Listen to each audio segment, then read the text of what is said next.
Es un placer verles, hermanos, otra vez. Es un gozo tenerles con nosotros.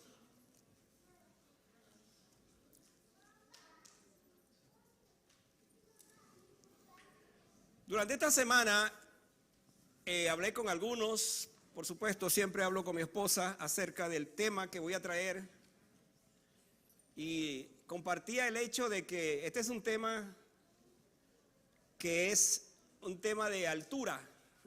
No solamente por lo que la apariencia, la presencia de Moisés y Elías, es de altura por lo que significa precisamente la palabra del Señor en este contexto. El tema que lo traemos hoy se titula La Gloria Anticipada. La semana estuve cambiando el título porque quería ver cuál era el más exacto que pudiera guiarnos para tener una visión completa del pasaje. Había pensado en aquel donde Juan dice, y vimos su gloria, pero de eso está implícito en lo que vamos a decir hoy. Y este es el tema, la gloria anticipada. ¿Por qué este tema? ¿Por qué esa revelación de este tema en nuestras vidas? Primero para mí y para ustedes. Porque, hermanos, estamos viendo un pasaje donde se nos dio un pedacito del cielo, un pedazo del cielo anticipadamente. Sobre todo cuando hablamos de la gloria anticipada, de esa gloria que por supuesto la veremos en el cielo en su más grande esplendor, pero que ahora tenemos un anticipo. Tenemos como quien dice las primicias al ver este pasaje. Me llama la atención que en el versículo 27 del tema de la semana pasada, Jesucristo dijo estas palabras, pero os digo en verdad que hay algunos de los que están aquí que no gustarán la muerte hasta que vean el reino de Dios. Cuando uno lee este pasaje dice, ¿a qué se refiere esto? Porque en efecto los discípulos murieron después, pero él dijo que algunos de los que estaban allí no iban a morir hasta que vieran el reino de Dios. Algunos comentaristas dicen, yo creo en eso, que Jesús estaba hablando del evento que iba a venir después. Y para eso entonces tomó 3 de sus más cercanos discípulos. A ver si usted se pregunta por qué Jesús tomó de los 12, 3. Lo hizo aquí, lo hizo especialmente en el Getsemaní. Creo que hay otro pasaje más donde él aparece con ellos 3. Pero fueron 3. De esta manera entonces, cuando Juan y Pedro escriben posteriormente el texto que leímos al principio, Juan cuando él dice, y aquel verbo fue hecho carne y vimos su gloria, está hablando de este evento, está hablando de la transfiguración, porque Juan estuvo allí en ese momento. Más adelante Pedro también va a escribir, va a decir, pues cuando él recibió honor y gloria de Dios Padre, y fue enviada desde la magnífica gloria una voz que decía, este es mi hijo amado, en quien tengo complacencia. Pedro estaba recordando ese día de la transfiguración. ¿Qué sucedió en aquel momento? Bueno, aquella experiencia estuvo rodeada de cosas asombrosas. Escuche las cosas asombrosas para que veamos la importancia de este tema y cómo va a ayudarnos mucho a nuestras vidas. Primero, el asombro de que Moisés y Elías, que están en el cielo, vienen a la tierra. Usted no va a encontrar esto por ninguna otra parte. Lo que sí sabemos es que Elías se fue y no murió. Y Moisés, pues la Biblia dice que fue muerto con el beso de Dios. Si no sabía eso, investíguelo y estúdielo porque esto es la palabra del Señor. Eran 3 apóstoles, pero esos 3 apóstoles están durmiendo, hermanos. Esto me hizo pensar mucho en la iglesia, que muchas veces pues estamos en una oración y en el caso de Jesús está orando con ellos están durmiendo. De repente se despiertan, me imagino por el resplandor de la gloria, por lo que están viendo allí se despiertan. Y entonces aquí, por supuesto, ellos están en esa condición y de repente dice que vino una nube. Interesante que de los 3 evangelistas o evangelios, uno va a decir que esa era una nube llena de luz. Pero todo eso para decirnos que era la presencia misma de la gloria de Dios. Y aquí viene la cosa asombrosa de esta. Y de repente los discípulos están envueltos en esa gloria. Y hermano, solamente imagínese lo siguiente y piense lo siguiente. Nadie en el Antiguo Testamento podía entrar en la gloria del Señor y vivir. Lo que la Biblia nos va a decir es que por eso dice que cuando, en el caso de Moisés, cuando estaba en el monte de Sinaí, Dios le dijo que el pueblo estuviera bien lejos, incluso los animales bien lejos, porque no podían acercarse, porque la gloria de Dios era demasiado fuerte, el fuego que había allí, que no podían soportar semejante cosa. Sin embargo, aquí tenemos entonces a unos discípulos envueltos en la misma gloria de Dios. Y en medio de esa gloria entonces la voz nítida del Padre que dice: este es mi Hijo amado en el cual tengo contentamiento. Hermanos, yo creo que este pasaje dentro del tema la gloria anticipada fue dado porque Jesús acaba de anunciar su muerte. Él iba a la cruz. Pero para que los discípulos entendieran que la muerte no era el fin de todo, se anticipa y les da semejante visión. Entonces, ¿qué significa todo esto? ¿Qué hay detrás de la transfiguración? ¿Cuál es el mensaje que el Señor le deja a la iglesia hoy día? Quiero que me sigan por favor en sus pensamientos, en sus escrituras. Ojalá que nadie le distraiga, métase en la palabra, analice la palabra y allí vamos a escuchar esa palabra del Señor. La primera cosa que yo entiendo aquí es que hay una gloria vista, una gloria revelada en el rostro, un rostro transformado. La gloria vista en su rostro transformado. Vea lo que dice el versículo 29. Y entre tanto que oraba, la apariencia de su rostro se hizo otra, y su vestido blanco y resplandeciente. Diríamos de otra forma, Jesús, que tenía su vestimenta propia de un judío, de repente sus discípulos están viendo algo que nunca habían visto. Y está precisamente esto: el rostro de Jesús brillando, pero con luz propia. Era la gloria misma, su propia gloria, y la gloria de su Padre, por supuesto.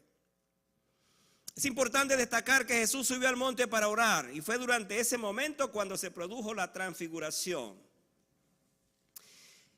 Iglesia, la transfiguración de Jesús se refiere a un cambio en una apariencia física y en forma. Mateo, refiriéndose a este mismo evento, Mateo 17, versículo 2, dice que su rostro fue como el sol. Ahora, piensen en eso por un momento, hermano. Si usted es de los que pues capta el poder de la naturaleza, de la creación, y ve el sol, por ejemplo, al mediodía brillando, le aseguro, y si está haciendo un calor fuerte, usted va a buscar un lugar donde refugiarse.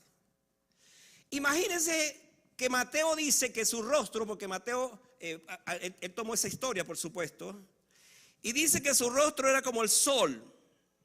Pero añade y dice que sus vestidos se hicieron blancos como la luz. Ahora, son imágenes para ilustrarnos qué tipo de transfiguración fue esa. ¿Qué tipo de cambio fue eso?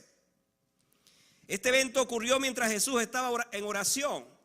Fíjense que no fue durante una conversación con sus discípulos, por ejemplo.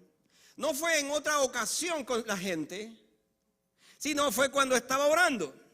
Y hermano, esto me lleva a hacer una aplicación muy particular desde ahora mismo. Y es que nosotros, los hijos de Dios, debiéramos tener un monte espiritualmente hablando, donde nos retiremos a orar para buscar allí la presencia del Señor. Y por supuesto ver entonces cómo el Señor se ha de manifestar en nuestras vidas. Pedro, Santiago y Juan, Santiago es el otro nombre para Jacob, fueron unos meros espectadores de ese momento. Fueron testigos de una metamorfosis, porque eso es lo que significa la palabra transfiguración. Una metamorfosis radical, total en la vida de Jesús. Nunca habían visto a su maestro de esa forma. Por cierto, cuando estudiamos el libro de Apocalipsis, el primer capítulo que vamos a tener, Juan tiene otra visión. El Juan que tuvo la visión de la transfiguración ahora tiene otra visión. ¿Cuál es la visión que él tiene posteriormente? Bueno, lo ve precisamente en esa condición y dice que su rostro era también tan brillante, sus vestiduras lo mismo, era algo extraordinario. La transfiguración fue una revelación de la gloria de Dios compartida con hombres débiles e imperfectos en este caso. Ellos experimentaron de manera anticipada la gloria de Dios, lo que se conoce como la Shekinah o la Shekinah. Hermanos, muy pocos hombres en el Antiguo Testamento, repito esto porque es importante que lo conozcamos, muy pocos hombres contemplaron esa gloria tan cercana como en efecto se está dando en este momento. Estos tres hombres experimentaron una visión nunca antes vista, y eran hombres débiles, hombres imperfectos, hombres como nosotros.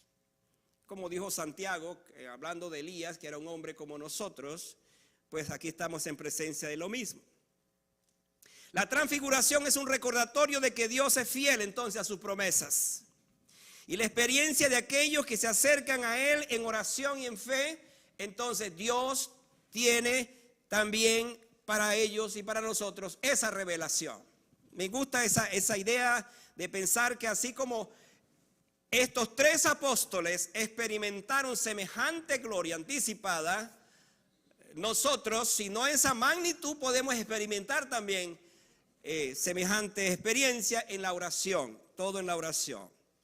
Ahora, yo quiero traer un ejemplo para conectar la experiencia en ese monte, para que nos vayamos a otro monte donde alguien también experimentó una transfiguración, o por lo menos experimentó algo parecido, no exactamente como Jesús, pero vamos a ver.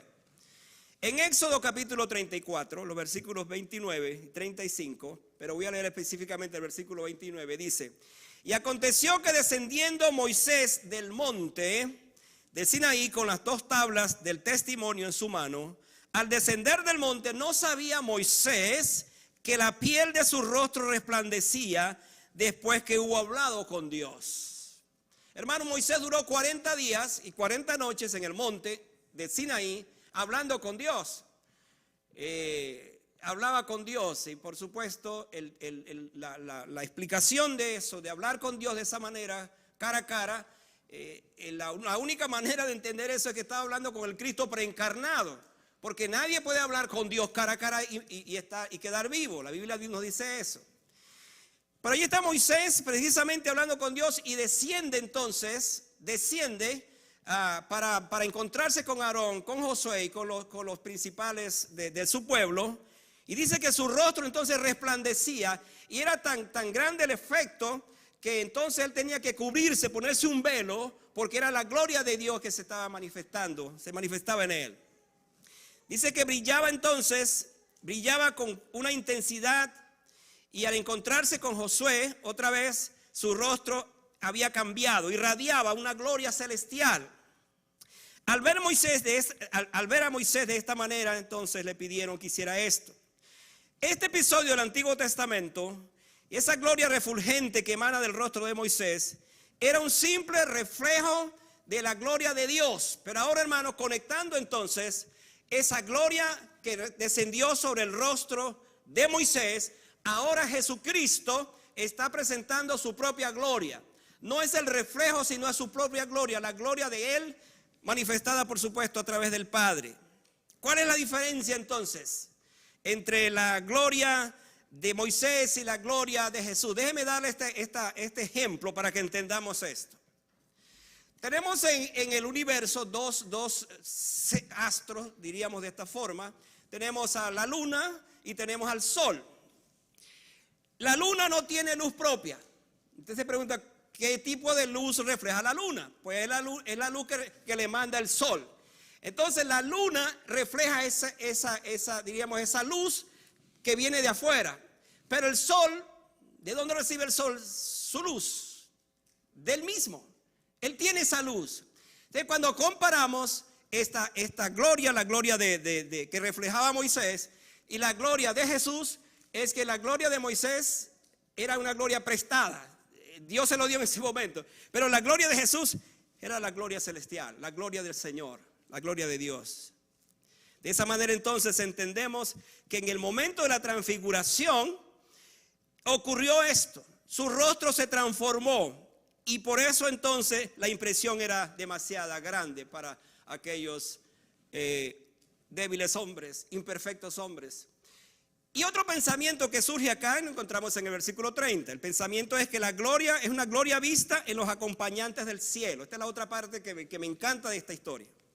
La gloria vista en los acompañantes del cielo.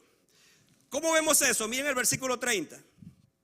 Y aquí dos varones que hablaban con él, los cuales eran Moisés y el otro era Elías. Ahora, por favor, sígame allí porque vamos a estudiar esta parte hermosísima.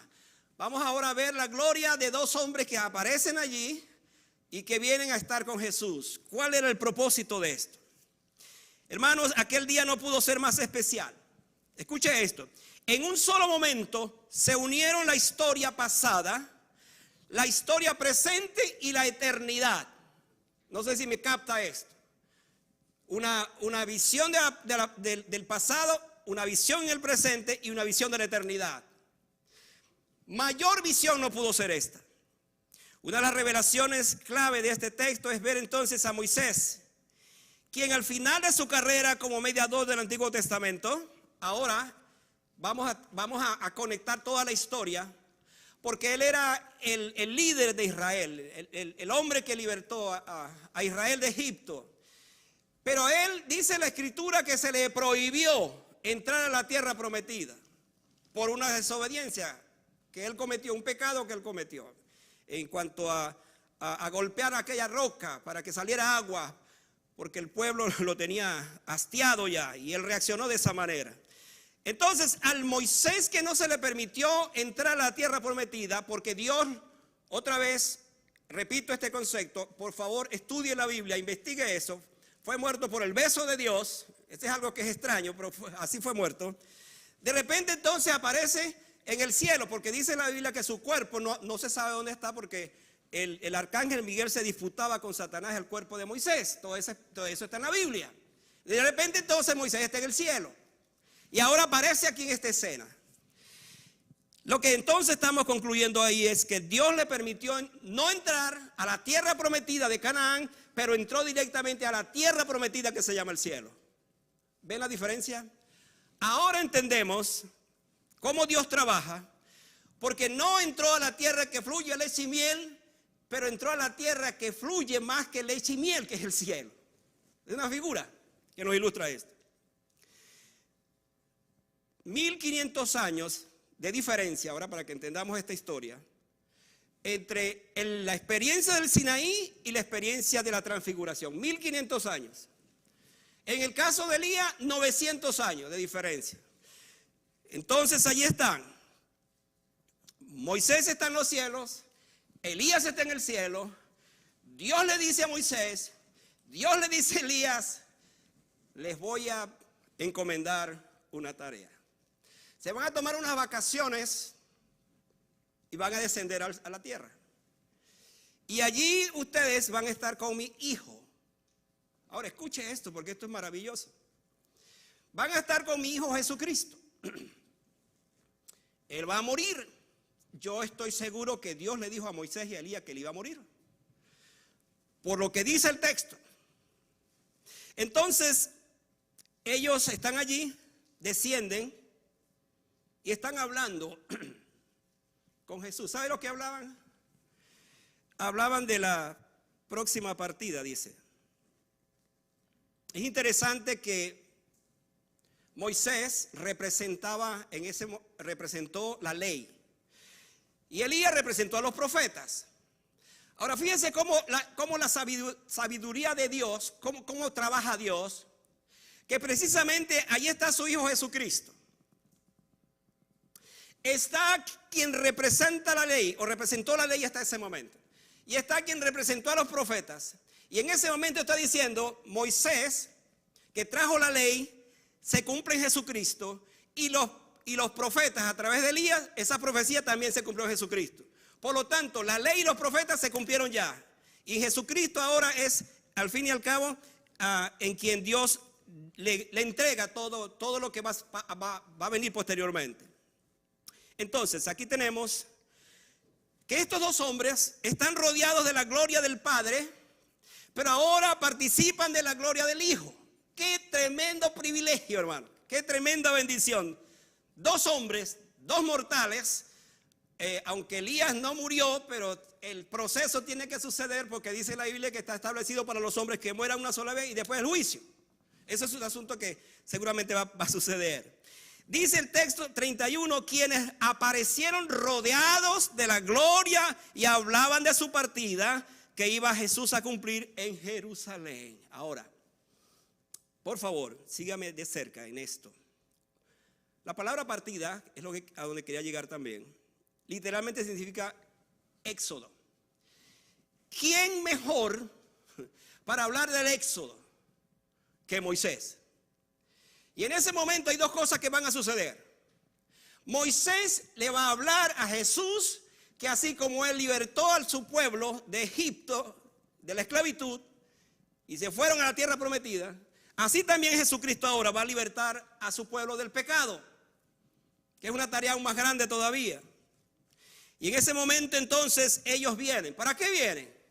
Hermanos, Dios los mandó para que ellos pudieran estar con Jesús, para consolarlo, para animarlo, para que él se sintiera la fortaleza. Acuérdense que Jesucristo, aun cuando es Dios, en ese momento es un hombre y va a enfrentar la cruz. No es cualquier cosa que va a enfrentar. Yo pensaba estos días, ¿por qué Dios no envió al arcángel Miguel o a Gabriel u otro ángel poderoso para que él sostuviera a Jesús, fortaleciera a Jesús? ¿Sabe por qué, hermano? Porque en la economía divina, en los planes eternos, Dios sabía que estos dos hombres que ya estuvieron en la tierra tenían entonces la capacidad, la dirección en sus vidas para venir y darle a Jesús una palabra de ánimo. Uno se pregunta, ¿puede alguien aconsejar a Dios? Pues hermano, estamos en presencia de esto, porque Jesucristo todavía está en la tierra, es humano, y él necesitaba la fortaleza espiritual, la fortaleza en ese momento por lo que va a enfrentar.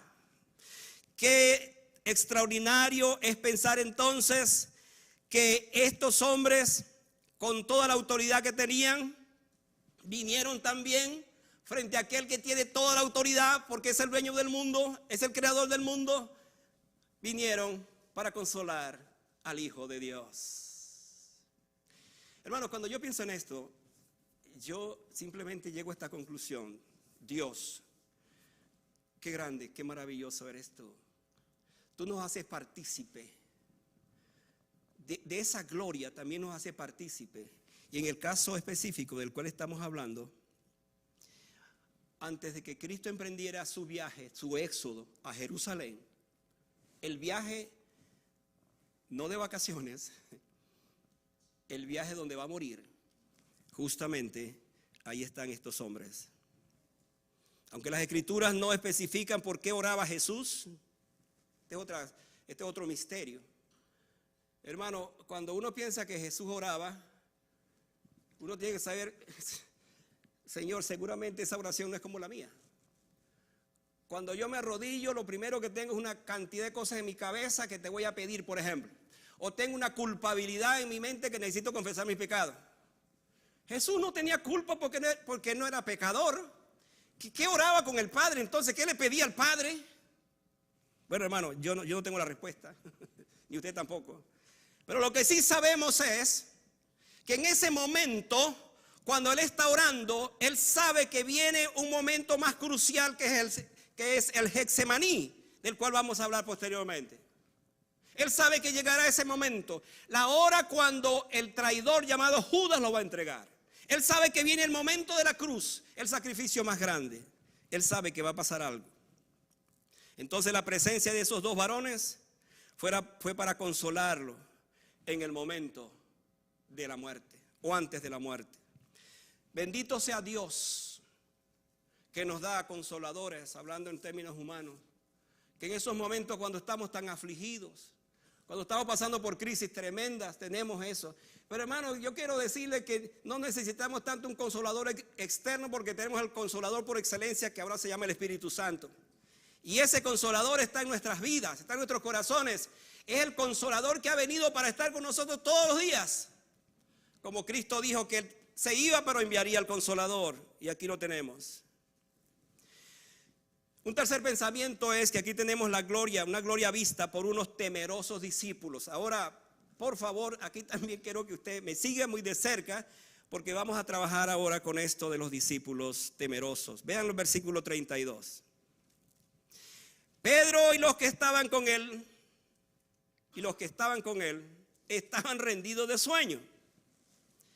Mas permaneciendo despiertos, vieron la gloria de Jesús y a los varones que estaban con él. La parte previa de este versículo nos muestra que los discípulos estaban en esta condición, estaban durmiendo. A usted tiene que llamarle la atención que como en 2 o 3 ocasiones, cuando Jesús escogió a estos discípulos para ir a orar, se fueron a dormir. Véalo otra vez en Getsemaní. Jesús le dijo: ni siquiera habéis podido orar conmigo o velar conmigo 1 hora. Pero hermanos, no culpemos a los discípulos, porque en verdad muchos de nosotros apenas comenzamos a orar y ya nos estamos durmiendo también.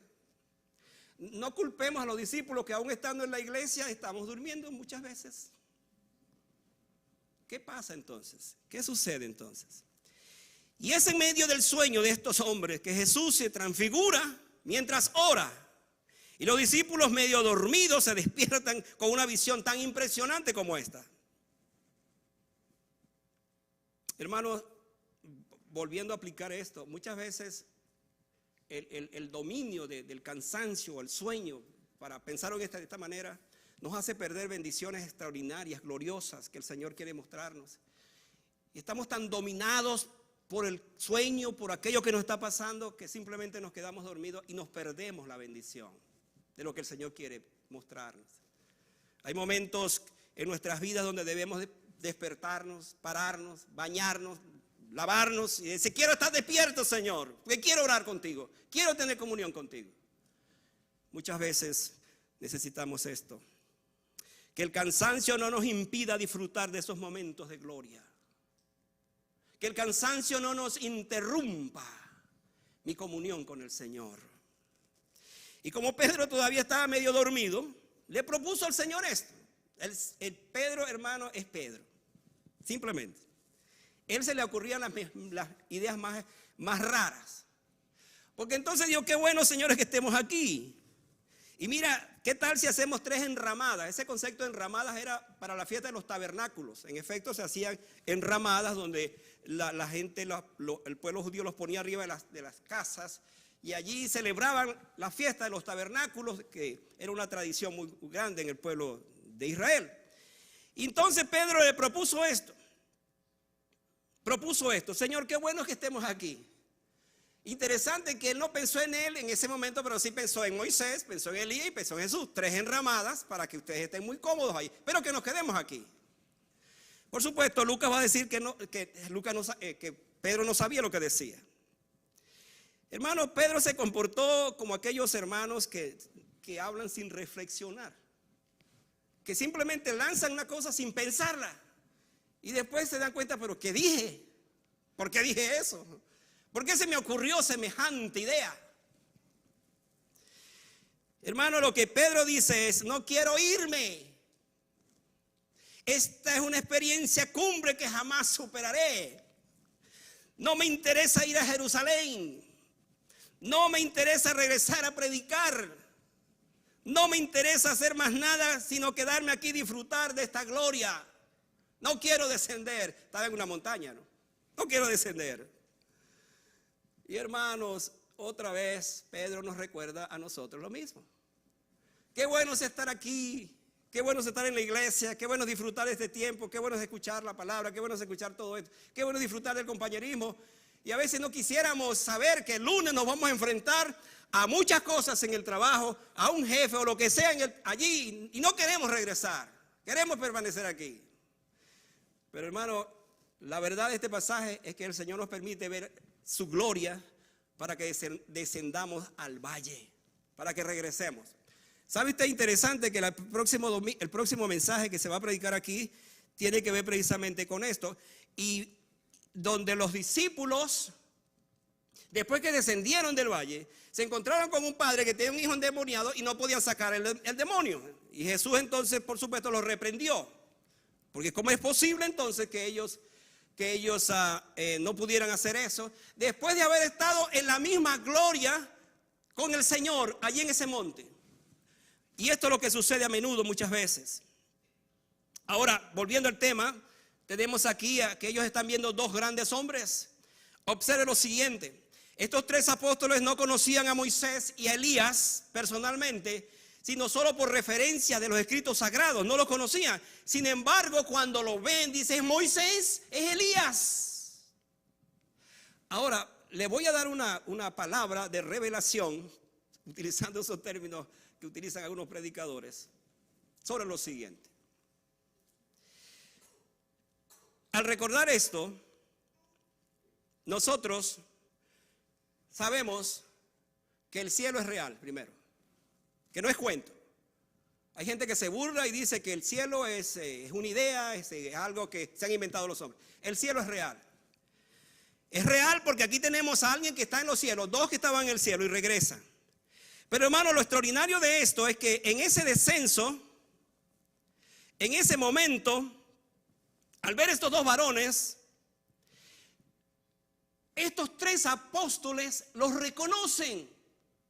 Es Moisés, es Elías. 1500 años atrás, 900 años atrás, ellos tenían una idea de quién era Moisés, quién era Elías, pero ahora dicen: es Moisés, es Elías. Hay algo maravilloso aquí, hermano, y es esto. Nosotros en el cielo nos conoceremos. Pero déjeme darle esta información.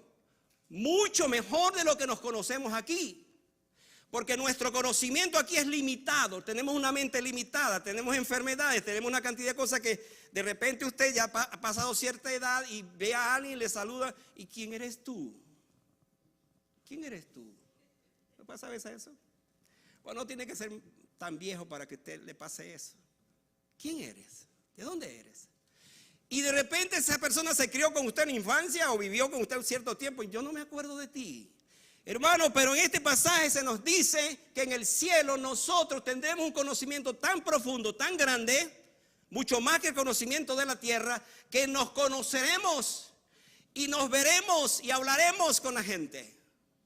A veces la gente piensa que, pero es que el cielo me parece que va a ser como medio aburrido el cielo, ¿no? No. Aburrido el infierno, si es que hablamos de esos términos. Hermano, el cielo es un lugar de pleno conocimiento. Usted se va a sentar un día con Abraham y van a hablar de tú a tú, porque eso es lo que dice la Biblia, o nos dice este pasaje, con un Moisés, con un Elías. Yo tengo unas ganas de hablar con unos profetas que se fueron y que están allá. Quiero hacer unas preguntas, a lo mejor si tenemos chance de hacer la pregunta. Pero hermano, lo importante es que en el cielo nosotros nos conoceremos. La iglesia que está reunida acá, cuando estemos en la presencia del Señor, hermano, allá nos conoceremos. Y no solamente esto, no nos iremos, vendemos los domingos y nos vamos y después el otro domingo nos vemos. No, todos los días estaremos allí y disfrutaremos de ese compañerismo eterno. Nos conoceremos, porque esto es lo que la Biblia nos dice. Participaremos de ese conocimiento completo, absoluto, porque no habrá, entonces tendremos un cuerpo nuevo, completamente nuevo, estaremos en la gloria del Señor. Por lo tanto, hermanos, todo será nuevo completamente. Mi mente será una mente nueva. ¿Ha pensado en eso? Mi mente será una mente nueva, mi cuerpo será un cuerpo nuevo y todo será nuevo, porque eso es lo que es la promesa de la Biblia. Todo, absolutamente todo será nuevo en el cielo, incluyendo mi mente. Entonces tendré la capacidad que no tengo ahora, por mi condición, por mis limitaciones, por el pecado, por las enfermedades, por todo lo que ha pasado en mi vida. Yo tendré un conocimiento pleno. Y entonces, como dice 1 Corintios 3, ahora vemos por espejo oscuramente, pero entonces veré cara a cara como fui conocido. Ahora conozco en parte, pero entonces conoceré absolutamente cómo será todo. Mi último pensamiento es que aquí tenemos la gloria vista en la aprobación del Padre. La gloria vista, pero en la aprobación del Padre. Ahora, este pasaje no podía terminar tan bien como termina hablándonos esto. Mira lo que dice el versículo 34. Mientras él decía esto, ¿quién decía esto? Seguramente el que está hablando previamente, ¿verdad? Vino una nube que los cubrió y tuvieron temor al entrar en la nube. Ahora, hay algo en esto extraordinario, maravilloso. En las Escrituras la presencia de Dios se identifica frecuentemente mediante una mención de una nube. Por ejemplo, en Éxodo 13:21 dice que una nube vino, estuvo allí. De hecho, cuando Israel salió de Egipto, dice que una nube les guiaba durante el día, una columna de nube y una columna de fuego durante la noche. Simplemente era la presencia misma del Señor. Por allá en 2 de Crónicas 5:14 también otra vez dice que una nube vino cuando se inauguró el templo y los sacerdotes no podían ministrar porque la nube impedía que ellos entraran allí. Estamos hablando de la gloria de Dios. De cualquier manera, la presencia del Padre manifestaba de esta forma, era una comprobación, en este caso de su amor por su Hijo y la aprobación de todo lo que él había de hacer en ese momento. En cierto sentido, ¿se acuerdan cuando Jesús preguntó, ¿quién dice los hombres que es el Hijo del Hombre? ¿Se acuerdan de ese mensaje? Dieron varias respuestas, unos que Elías, otros que Jeremías, otros que Juan el Bautista. Y Jesús le pregunta, hace otra vez la pregunta, ¿y vosotros quién decís que soy yo? Y ha habido la revelación de Pedro. Pero en un sentido, hermano, parece que esa pregunta estaba latente todavía. Porque la gente no había entendido quién era Jesús, ni aún sus discípulos. ¿Quién era el Mesías? Y aquí viene el Padre y le dice a ellos, en medio de esa nube, esa voz nítida, única, preciosa, la voz de Dios, le dice, este es mi Hijo amado en quien tengo complacencia. Qué cosa tan sublime. En 3 ocasiones Jesús oyó eso. Lo oyó aquí, lo oyó primero cuando se bautizó, lo oyó aquí y lo va a oír después, cuando ora antes de ir a la cruz. Lo he glorificado, dice. Cuando Jesús le dice, Padre, la hora ha llegado, glorifica a tu Hijo. Y oyó la voz del cielo que dijo, lo he glorificado y lo glorificaré. Ahora, ellos oyen la voz. Imaginémonos la escena. Si estos 3 discípulos ya estaban despiertos y aterrados por lo que estaban viendo, ahora se encontraron envueltos en esa nube celestial. Hermanos, eran nada menos y nada más que la Shekinah o la gloria de Dios. Como dije antes, en el Antiguo Testamento eran hombres muy escasos que eran partícipes de esa gloria. Pero ahora hay 3 hombres, 3 discípulos, 3 apóstoles, sujetos a padecimientos, debilidades, imperfectos, que están envueltos en la gloria de Dios. Y en medio de eso, entonces surge la voz del Señor para decirles a ellos, si no lo sabían, si no lo habían oído, quiero decirles que este que está aquí es mi Hijo amado. Por lo tanto, a Él ustedes tienen que seguir y deben ir hasta el final. Interesante que Mateo describe eso como una luz, una nube de luz. Lo cierto es que estos 3 hombres vieron aquella gloria anticipada. Quedaron todos espantados ante semejante visión. Pero hermano, ¿sabe qué? No murieron. No murieron. Vieron la gloria de Dios y no murieron. ¿Sabe la buena noticia para nosotros? Eso ocurría en el Antiguo Testamento. ¿Sabe la buena noticia para nosotros ahora? Que nosotros vemos la gloria de Dios y tampoco morimos. Porque estamos en esa gloria que estuvo anticipada, que está revelada y que la alcanzaremos al final de nuestros días. Esa voz dice, y vino una voz desde la nube que decía esto. No solo Jesús se transfiguró, sino que también aparecieron Moisés y Elías. Pero aquí faltaba lo que faltaba, esa voz. Si ya la presencia de la gloria de Dios los había aterrorizado otra vez, imagínense este momento. Fue como si oyera decir esto, Pedro, Santiago, Juan, ¿saben quién es este? ¿Saben quién es este que acaba de mostrar su gloria ante sus ojos? Este es mi Hijo amado, mi hijo amado, escúchenlo. Otra vez, ya Moisés había sido escuchado por la ley, revelación completa de la ley. Ya los profetas habían dado su revelación completa. ¿A quién van a escuchar ahora? A Cristo. Le doy este dato rapidito antes de concluir mi sermón. Hoy día sigue por ahí un movimiento que sigue alando por los cabellos al Nuevo Testamento para meterlo en el Antiguo Testamento. No crea esa mentira, porque todo el Antiguo Testamento ha sido revelado ya en Jesucristo. Todos los profetas dijeron lo que tenían que decir acerca de Jesucristo. Entonces, ¿a quién hay que escuchar? Según el Padre, a Jesucristo. ¿Qué dice el texto? ¿Qué dice el texto? Dice, y vino esa voz y dijo, a él oíd. Yo quiero que usted vaya conmigo en el último versículo y escuche esto, versículo 26. Y cuando cesó la voz, Jesús fue hallado solo. Y ellos callaron.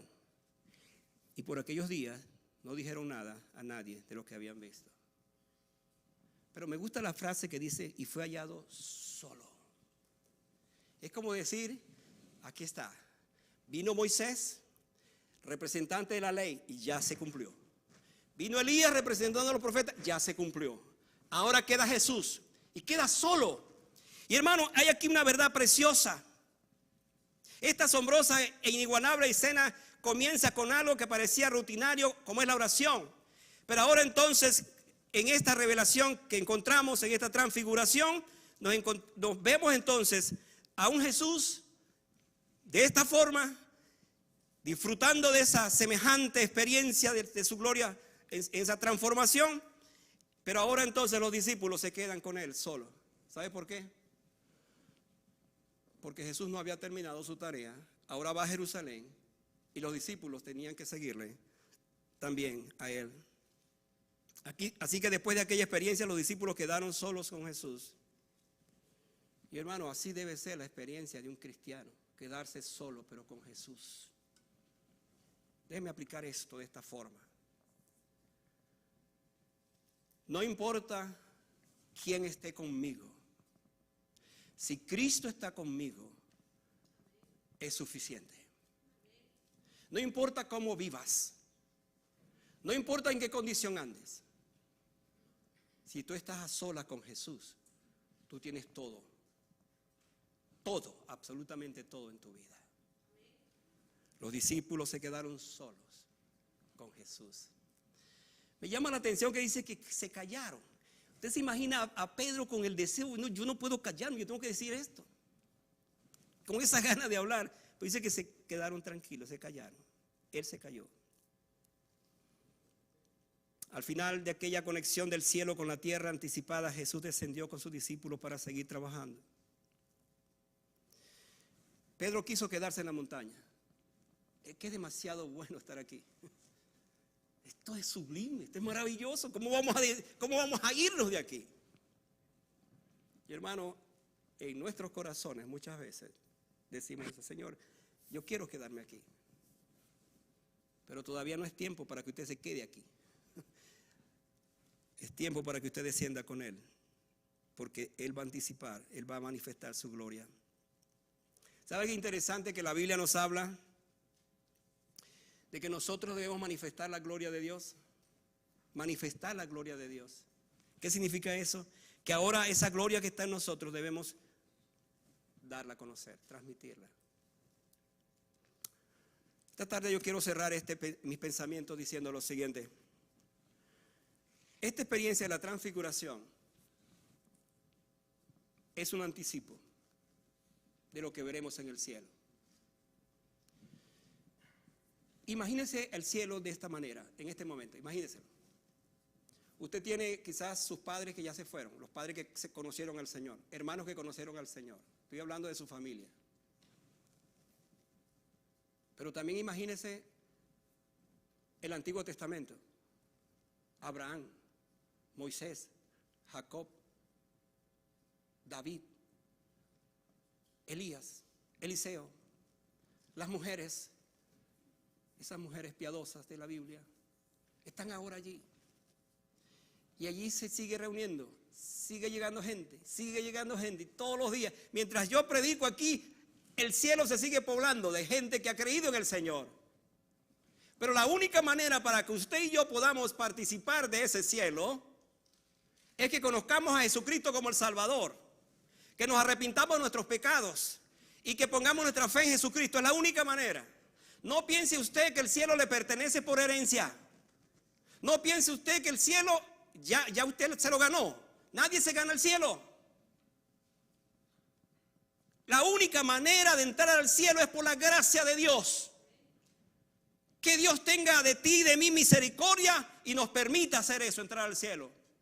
Y la única manera va a ser a través de Jesucristo. Un día usted se va a parar delante de Dios y Dios le va a decir: ¿por qué debo dejar de entrar a mi cielo? Usted se va a preguntar: bueno, porque yo fui una buena persona en la tierra, yo lo hice bien a todo el mundo. Y usted va a comenzar a hacer las cosas que hizo. Y le va a preguntar Dios: ¿qué hiciste con mi hijo Jesucristo? Yo lo envié a la tierra. Él murió por sus pecados. ¿Qué hiciste con él?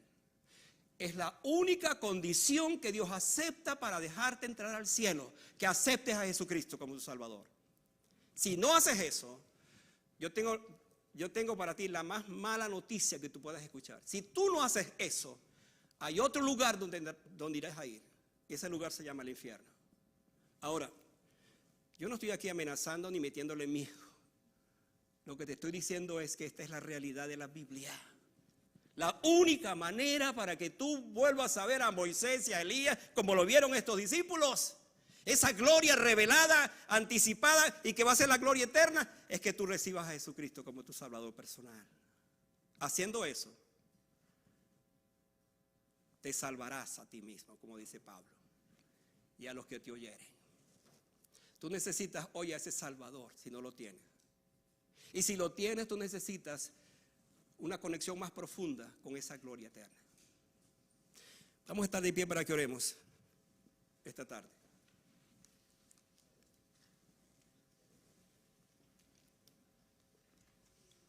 Es ok.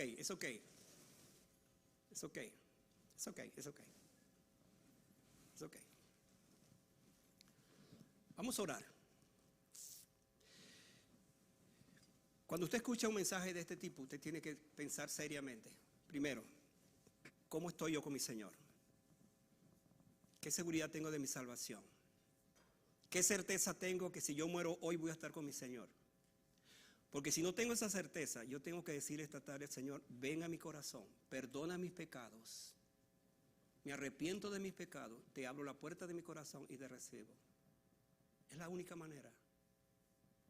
Si usted es un creyente y anda de aquí para allá, como dice por allá Santiago, dudando, es el momento para que usted también se rinda al Señor. Y en su corazón, allí en su corazón, ore. Yo voy a orar. Ore usted en su corazón. Yo no sé qué es lo que hay en su corazón, usted sabe y Dios sabe, pero ore en su corazón. Yo voy a orar para que Dios te ilumine, que el Espíritu Santo te ilumine en este momento. Le digas allí en tu corazón: Padre, gracias. Esta tarde he escuchado tu voz hablando a mi corazón por tu palabra. Reconozco que soy pecador, que he vivido alejado, apartado de ti. Pero he escuchado una palabra que me anima, que me alienta, que me inspira y que me dice que venga a ti, Señor, tal y cual como soy. Exactamente como soy. Pues yo vengo a ti, Señor, rendido a ti. Me entrego a ti. Te pido que perdones mis pecados. Me arrepiento de todos mis pecados para ti, para con el Padre. Y pongo mi fe no en alguien de afuera, no en alguien que me enseñaron. Yo pongo mi fe en Jesucristo, porque Él es el único que vino para salvarme y perdonar mis pecados. Padre, en este momento yo me rindo a ti, yo te entrego a ti mi vida, yo te entrego a ti mi corazón. Gracias por oírme, por perdonar mis pecados y por aceptarme como tu hijo. En el nombre de Jesús. Amén. Pueden sentarse. Yo voy a bajar, voy a trabajar. Vamos a ministrar la cena del Señor en este momento y seguiremos en este tiempo de meditación delante del Señor.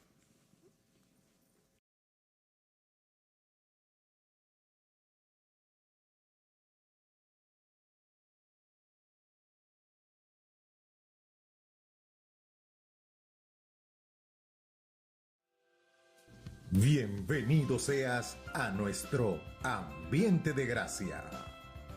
Un lugar lleno de amor, perdón y restauración. Por medio de una adoración que exalte solo al Señor.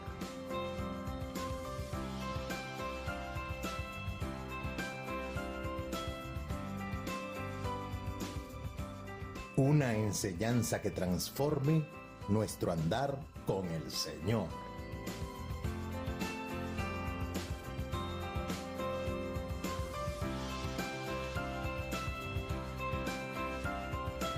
Una evangelización que busque el perdido para Cristo.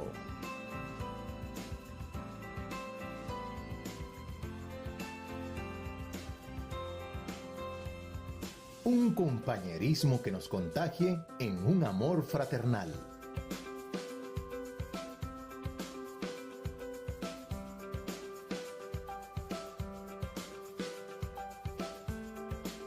Que al estar con nosotros sientas lo mismo que experimentó Bernabé al llegar a Antioquía.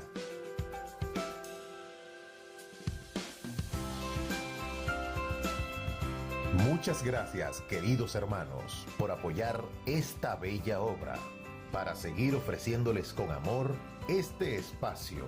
Los esperamos el próximo domingo a la 1 p.m. en este mismo canal online. Somos tu Iglesia Bautista Ambiente de Gracia. Que el Señor les bendiga.